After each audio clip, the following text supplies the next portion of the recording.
Hey everyone, what is going on? Today doing a quick how-to of the install replacement of headlight turn signal multi-switch on the Stratus. This one I got off eBay. It was like 60 bucks. The reason I got it is because this is the old one. As you can see, it just springs back if you try to turn left or right. It goes in position, left it doesn't. Another thing that's important if you are replacing it is, see right down here, the little mark there. That, oh, I'll just do that. That is for the fog lights. It pulls out. So you need to know if you have fog lights or not on your car. Obviously, you probably know that. But there's like a $10 difference in the part because it pulls out. So should be fairly easy to swap out. It is just 3 Phillips and 2 torque bolts. So let me get the tools ready and we'll get started. So to get to the actual turn signals, you need to take off this clamshell piece. There are two screws. Sorry, 2 screws. One here, one there. Yeah, that should be it. I don't think there's another one. If there is, I may have not put it in last time, but you just kind of need a long Phillips, get all the way up in there to grab that screw and get it out. So once you get the 2 screws out, you just pop the top off. As you can see, there's your 2 screw holes. Now, once you're in the top, here is your flasher relay. So if you ever need to change that, that is also up there. I'm going to reuse that since that's an OEM one. And there are 2 plugs back here. You can get to them before you pull them out, but I'm going to pull them out because there is enough wire to reach them. I want to say it is it this one? Let's see. This is where you'll need your Torx. Yep. And of course that wore off, but I think it's a T25. Don't quote me on that. I just like to have this little set handy because it makes it a lot easier to get them out. So I'll pull these 2 screws out. We get to the plugs. All right, got those 2 Torx out.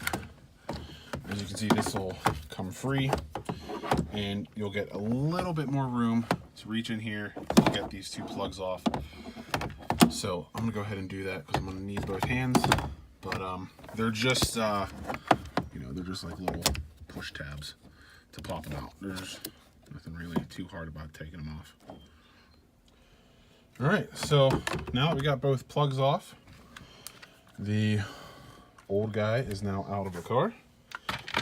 And I just want to show you, see, there's the one push tab here, and the headlight one is on actually the bottom side over here. So now we'll just get the new one and pop it in. So, new one's in. As you can see, we just got it set in here. Works. So before you bolt everything back together, you may want to test it. So, turn on your lights. I don't know if you can see that. Yeah, you can see the reflection. Fog lights, high beams, low beams. So, once you have that tested, we can take our, let me get a better angle, take our flasher relay, pop that in, and test it.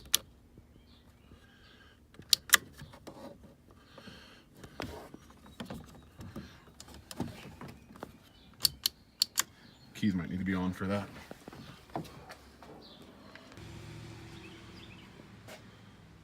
Blown fuse.